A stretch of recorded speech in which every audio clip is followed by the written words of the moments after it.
Okay, this is part 2 of 3, and I've made a list of the quotes from the Pope, the boxing of the Pope's ear scene that I would learn off by heart.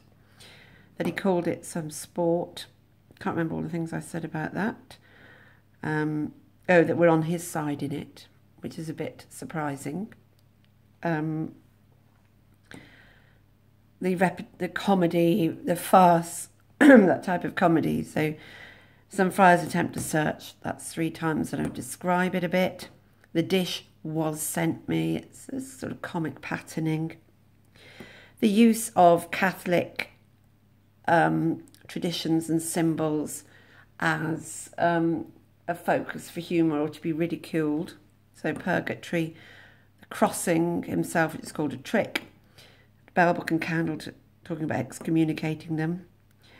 When they're singing, he gives a box of the ear to the Pope. When they're singing or getting ready for the dirge, he calls it hog grunt and ass bray. The ridiculing of the dirge itself. Cursed be he that disturbeth our holy dirge. Some extra singing there. And the beating them up and flinging fireworks, that goes really with all these comic sport and these comic elements that here. This is it's a spectacular farce comedy, audience loving it, laughing along with Faustus and the devil. There we go. Now, some points that you might want to make with this. Faustus and Mephistopheles. Well, Faustus is the protagonist all the way through, and here they are sympathetic protagonists, which is a shock. You're not expecting to be sided with or to be put on the side of the man who's conjured the devil and the devil, or the agent of the devil itself. I wouldn't call them admirable, but they're certainly sympathetic and you're enjoying their joke and you want their joke to succeed. And that's a bit challenging when you step back and think, hang on, I don't really agree with calling up devils and going against God.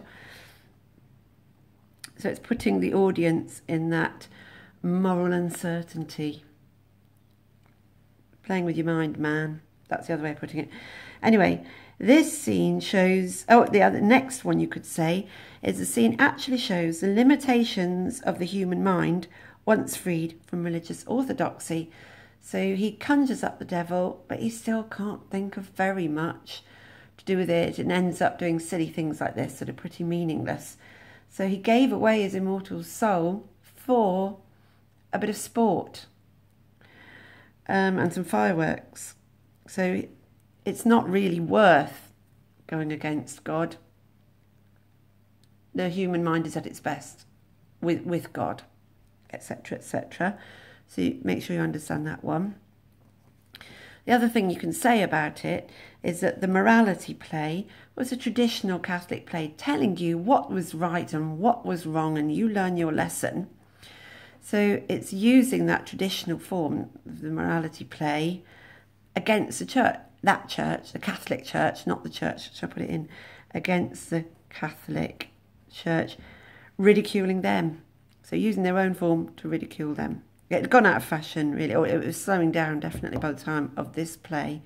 It's a kind of older form, and he's putting new spin on it and making the Catholic Church, at points, that point especially, look ridiculous. And that's the end of that one. I will now proceed to write a paragraph and wish me luck.